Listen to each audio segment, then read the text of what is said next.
Hey guys, welcome back. Today is the fifth episode of the Sandwich Stories. We would like to welcome Rajashree Chandrakant, who is an interior designer and has been in the field for more than 2 decades. And we are actually honored to have your presence here to learn about the creative side. So, welcome. I'll call you RC. Yeah, thanks, Dinesh. This is the first for me too. So it's nice to do something like this. Haven't done this before, so let's see how it goes. Yes. So, let's start by first understanding like how did you land up into the field of interior design? This is a story I love to talk about. Usually, when you talk to interior designers and architects, they say, okay, this was their passion from a long time. That's the usual stories that you listen to. But in my case, it was not like that. Um, I'm actually a science student, and after finishing my degree, I didn't know what to do. And a cousin of mine was in this field, and that's how I got into this. And I did my diploma, worked with a few architects, and then started on my own. So I'd like to say this is like a arranged marriage Okay. than a love marriage. So I got into it, and then I fell in love with this. Okay. So that's how I got into this field. Wonderful. So, roughly how many years has it been? It's been more than 20 years, Dinesh. Okay. So, I'm sure you have seen a lot of changes of the design aspects over 2 decades Yeah, and also the interest of people about what exactly they want. yeah. So, how has that adaptation been to different design aspects?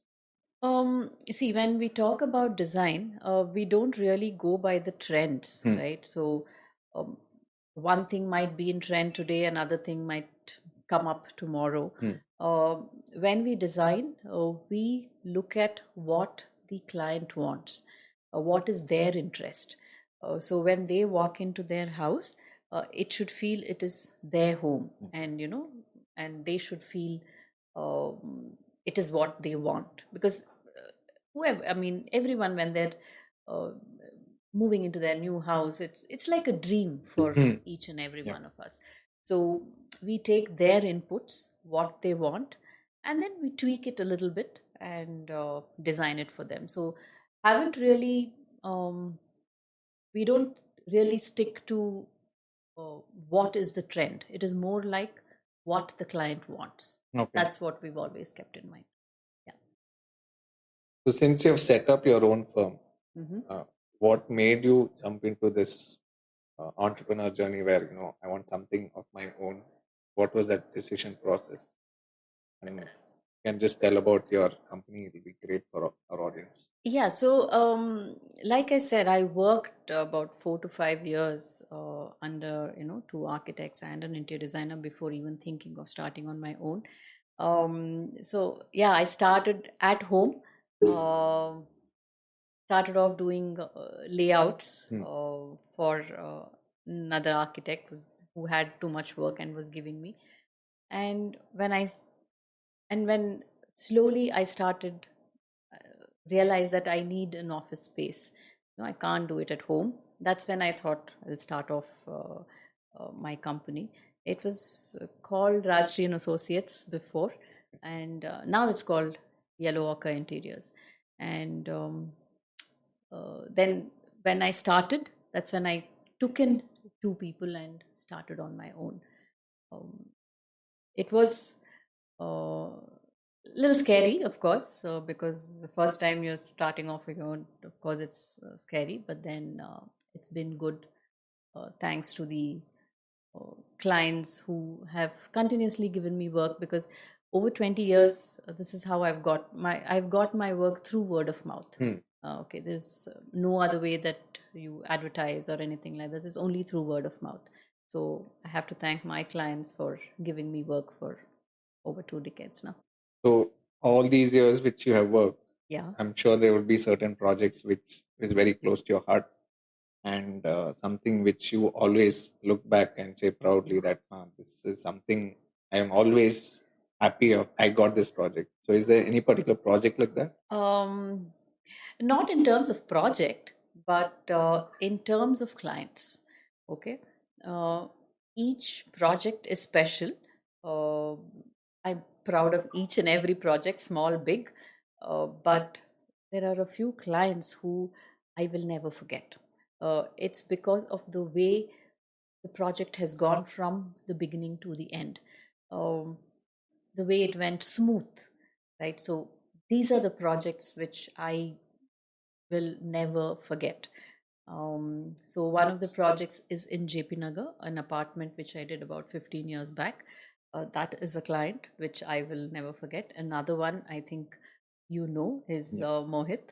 Uh, it's not because of the people, it's because of the way the project has gone. Hmm. And when you start, you know that both of you think the same way, and then it becomes like a it's easy peasy. So I wish all of us have clients like that all the time. So just run us through like how is your process like from the moment a client gets in touch with you? If you can just elaborate on that. Sure. So when a client comes in, the first thing what we do is ask them their requirement. What is that they want in each room? So we take that, and then that's when we start off with the layout, and then the electrical layout and all that. Of course, before that, there is a little bit thing of the design fees, how much I charge, Huh. and all that. After the layout is done, and then we do everything in 3D, right? Everything is done in 3D. After that, that is shown to the client, and after the approvals are taken, we give it to the contractor to give us the quotation. So the quotation is shared with the client, and then once that's approved, we start the work at the site. That's how we do it. So you said about the design process, right? Yeah. So since we are in the world of AI, which is slowly, progressing, Yeah. I've seen a few videos on Instagram where Yeah. you click a photo of the room and then generate the AI. Yeah. So has any client come down saying that, see, this is what the AI generated? I want something like this. Not as yet. Yeah. What till now, what they have shown us is the Pinterest pictures. As of now, it's still there. Okay. I'm sure that will happen very soon. Yeah. So, I mean, is it easier to implement like what they want based on just an image? No, I would still prefer, yeah, to understand what is the likes. I would still ask them to send me a few pictures of what they like, Okay. but not to copy as such. Hmm. Okay, then what's the point of a designer, right? So just to understand the client's interest, yeah, I'll tell them just, I'm sure everybody has tons of images downloaded. Hmm. So I tell them just send me one or two pictures, what you like the most, and the general, the look of the house that you Mhm. want. Um, Based on that, based on their liking, then we design it. But I'm sure since they come with Pinterest images, I'm sure very soon they'll come up with the Yeah. other AI images too. I'm waiting for that. So, see, there's a fine balance between functionality and the aesthetic part Yeah. of a project. Yeah. So, how exactly do you balance it? Because certain clients will be very particular that I want it to read this way, compromising that particular balance. Um, for us, functionality always is on top, especially with especially because I design only residences, only homes. Hmm. Functionality is top. Okay. At the same time, we also have to make it, beautiful. That's why we are here. So we take both of that, and I think especially because the clients who come in also, they have the same priority.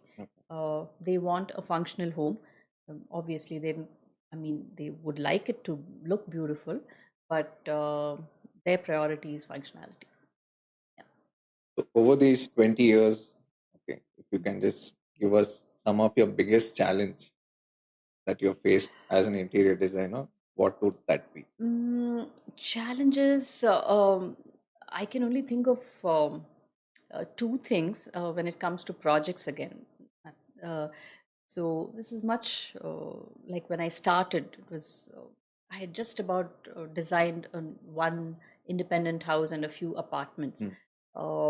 So this is a close friend of mine, and they came and said, you know what, we're building this huge house, and one of the leading architects in Bangalore, but we want you to do the interiors. I was like super excited because I still very new, and then when I went to see the house, I was like, always used to seeing uh, when you say walls, it's all like straight, right? We Mm-hmm. think of straight walls, and that house had all curved walls. Like for like full 5 minutes, I think I must have just stared at that house and said, how the hell will I design this house? It doesn't have one straight wall. So I think that lasted for about 5 minutes.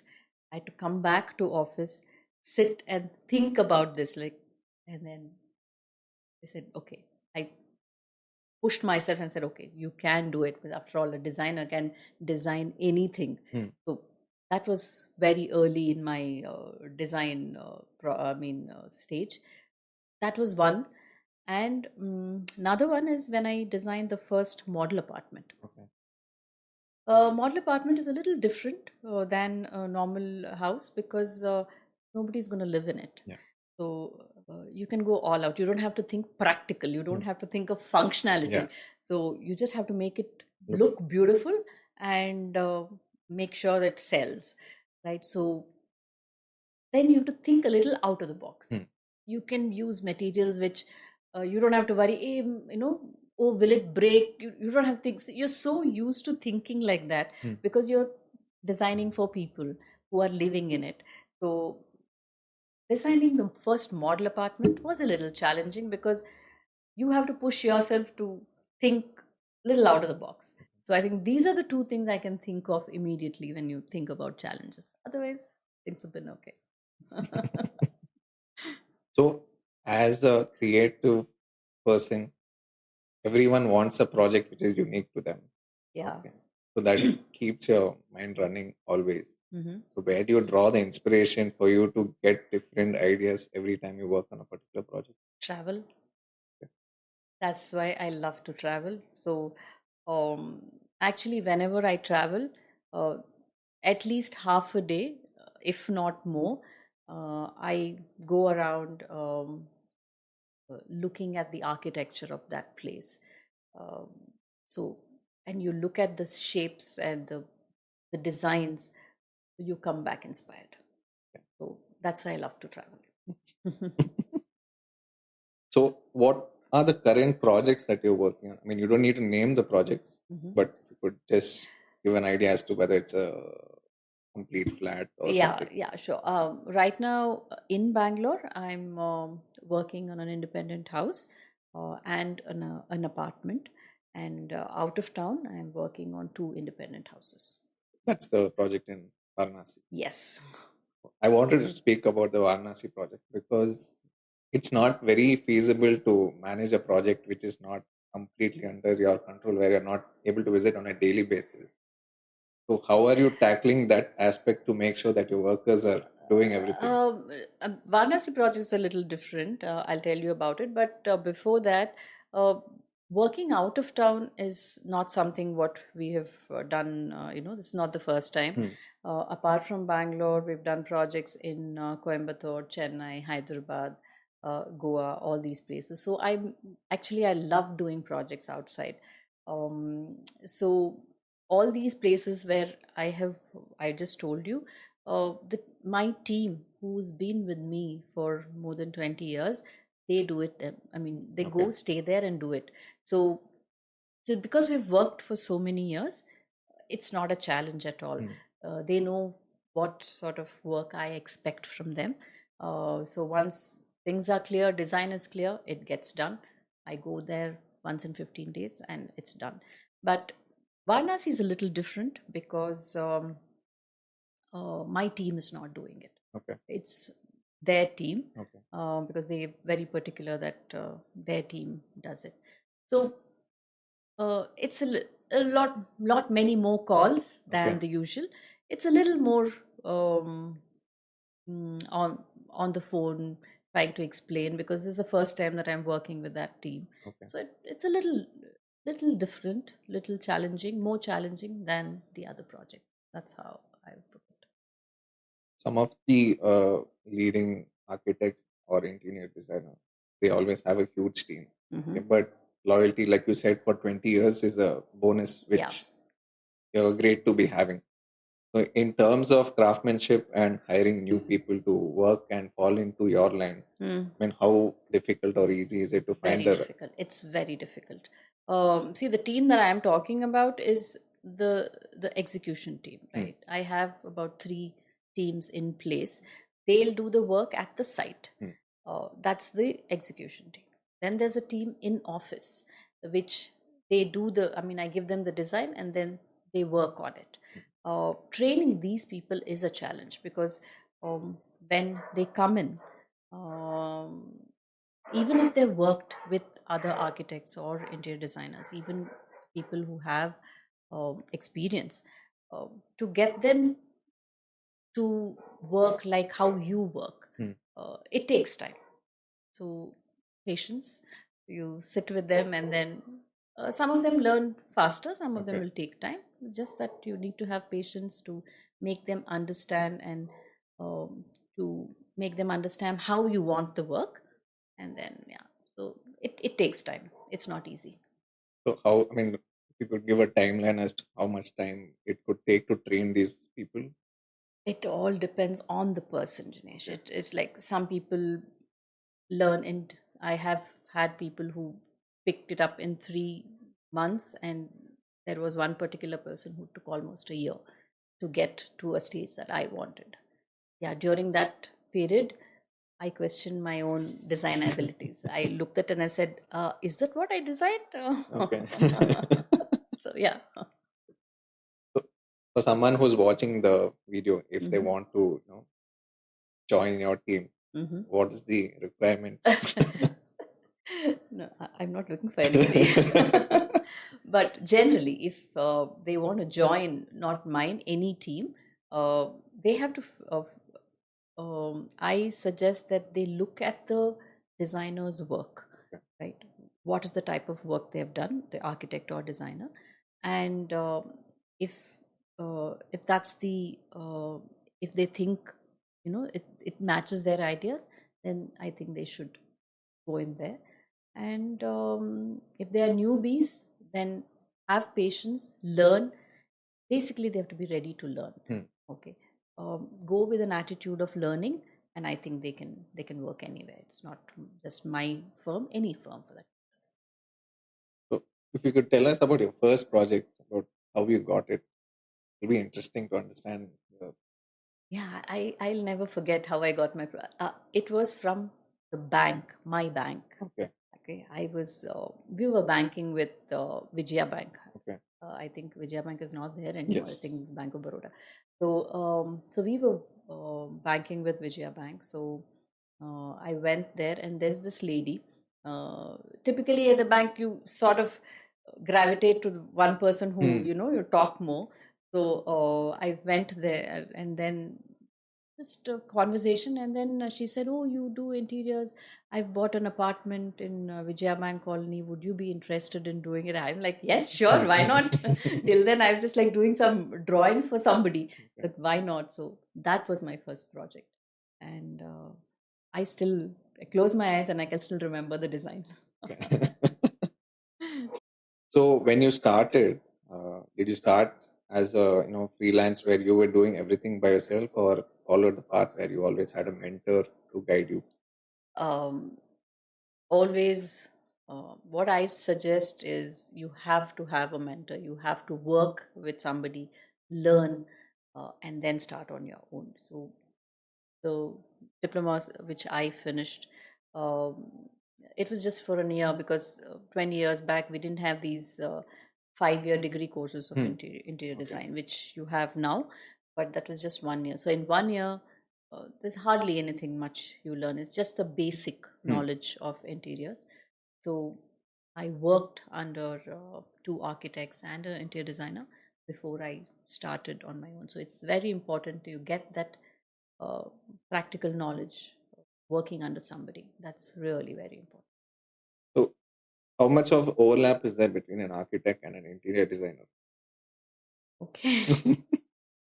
It was clear at one point, uh, where the architect would design the home, and then the interior designer would come in to design the interiors.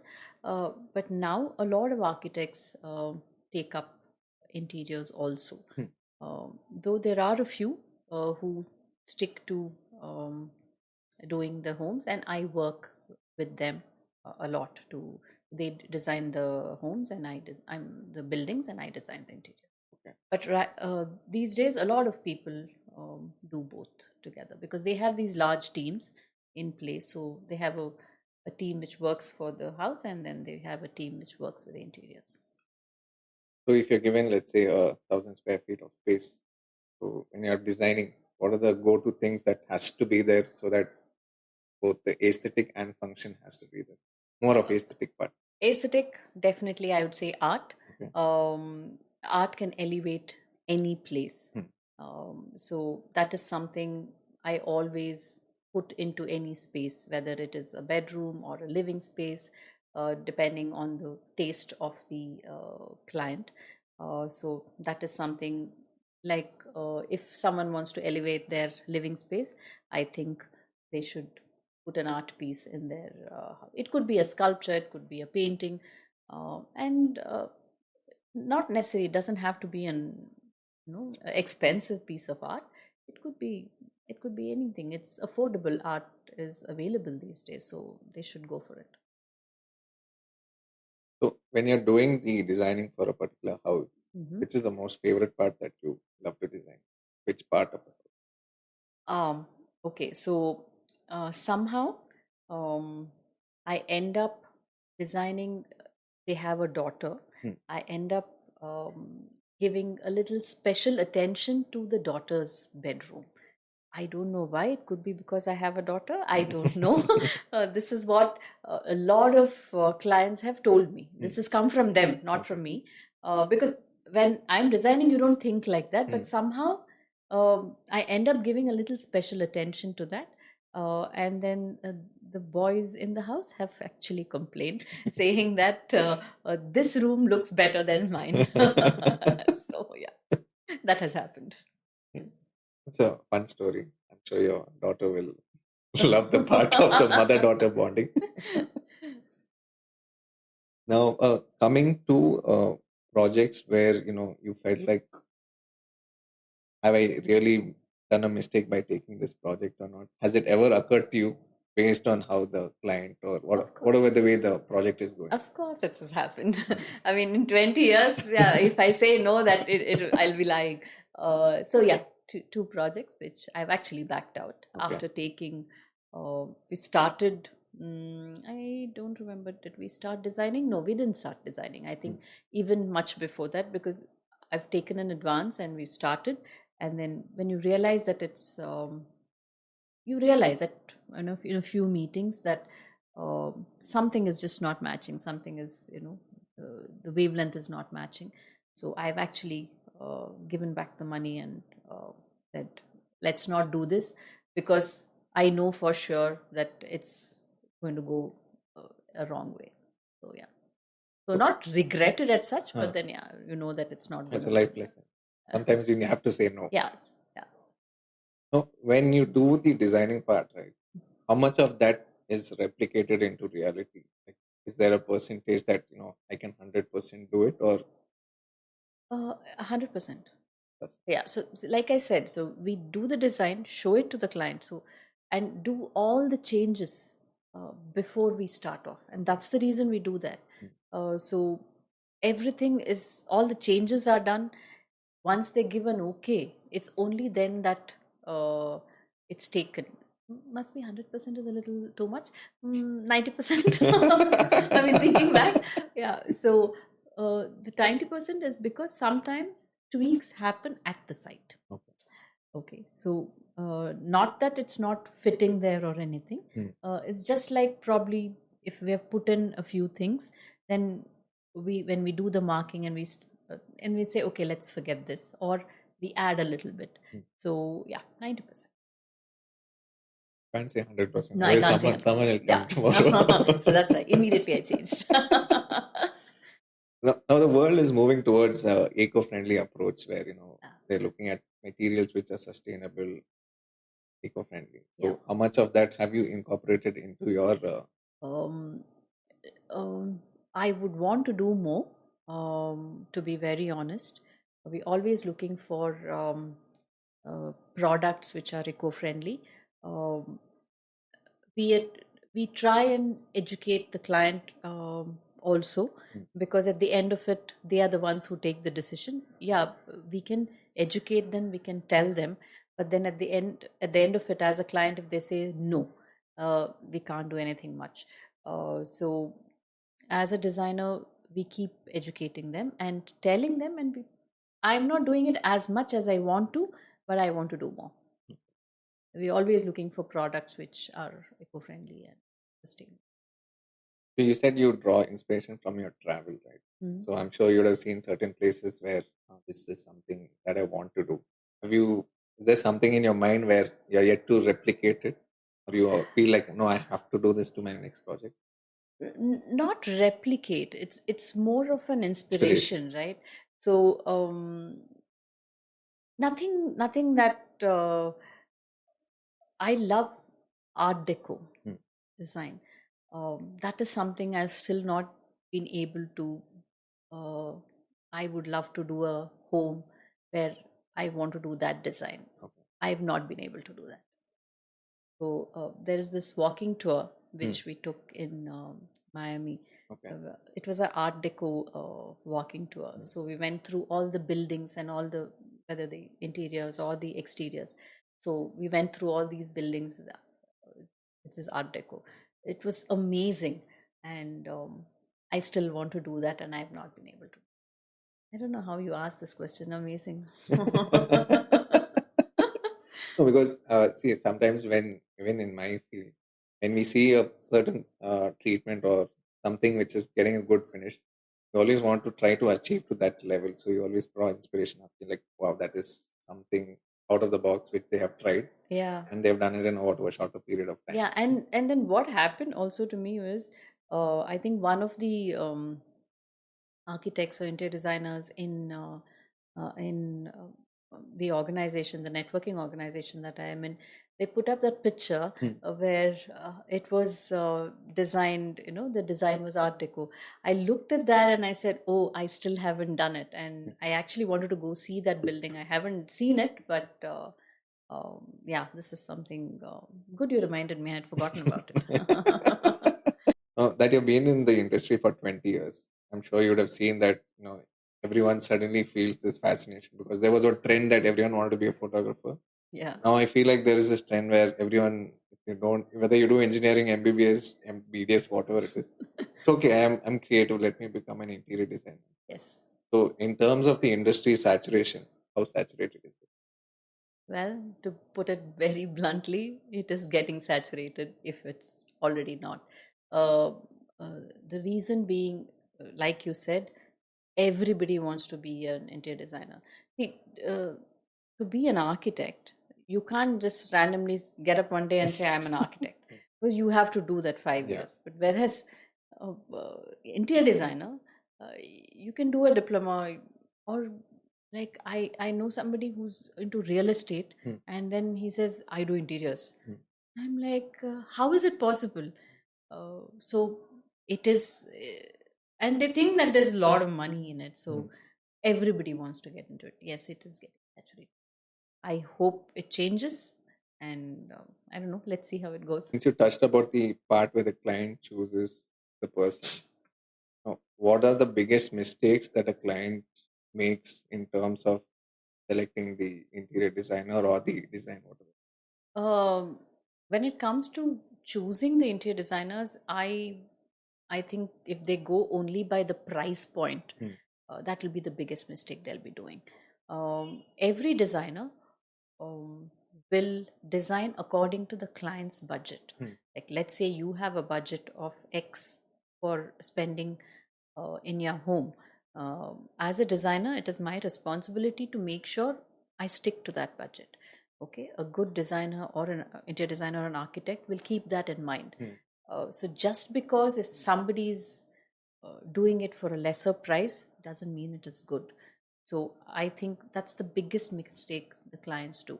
Go for a person who's offering it at a dirt cheap price. In terms of the projects which you choose, Yeah. which is more interesting for you? Is it apartments, individual homes, or a villa project? I wouldn't say one is more interesting than the other because space wise they're all different. So every project is interesting in its own way. It just so happened that for the past 2 years, I've done more individual houses Okay. than apartments. So that's all. It's not like one is interesting, the other one is not. Uh, it's the advantage of space when it comes to an independent house or a villa. It's more of you have more space to work on. So that's all I would say when you compare. But interesting, all of them are. Yeah, whatever gives you money. Yeah.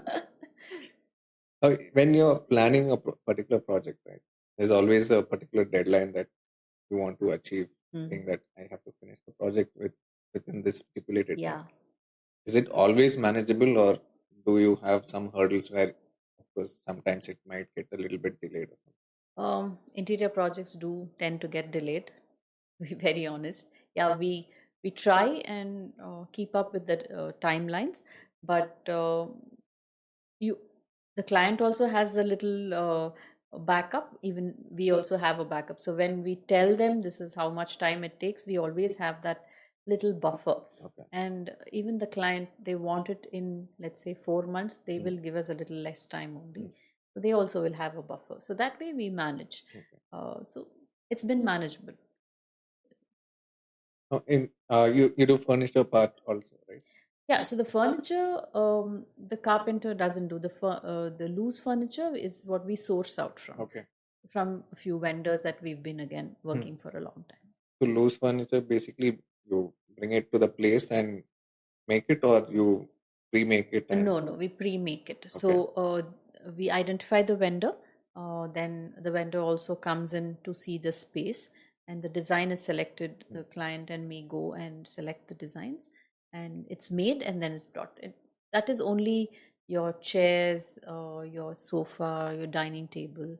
Okay. In terms of that, the beds and all are made by our team only. Even the cupboards. Yes, of course.